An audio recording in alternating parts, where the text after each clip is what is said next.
Replacing worn-out drawer boxes goes a long way to increasing both the style and function of your kitchen. In this project, we are replacing drawer boxes in a face-framed kitchen using soft close undermount slides and a back block method of installing those slides.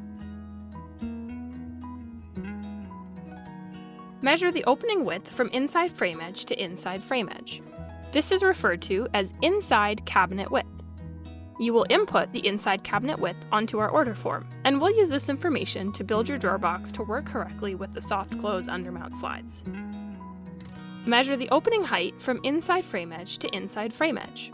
This is referred to as drawer opening height.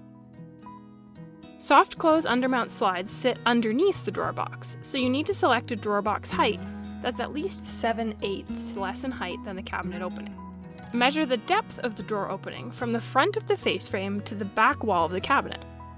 Choose a drawer depth that's at least 1 inch less than the overall depth. For this cabinet, the measurement breaks down as follows. We had an inside cabinet width of 12 3/4, our drawer opening height was 6.5 inches, and a cabinet depth was 19 inches. We're going to then order a 5.5 inch drawer box height and an 18 inch drawer box depth. This ensures we have sufficient clearance for our soft close undermount slides, both for installation and for correct opening and closing. With these measurements, you'll be able to accurately order new drawer boxes with soft close slides. These dovetail drawer boxes not only look beautiful, but they'll last a lifetime and will increase the utility of your cabinets. If this how-to video taught you something, leave us a comment down below, and be sure to subscribe so you never miss an upload.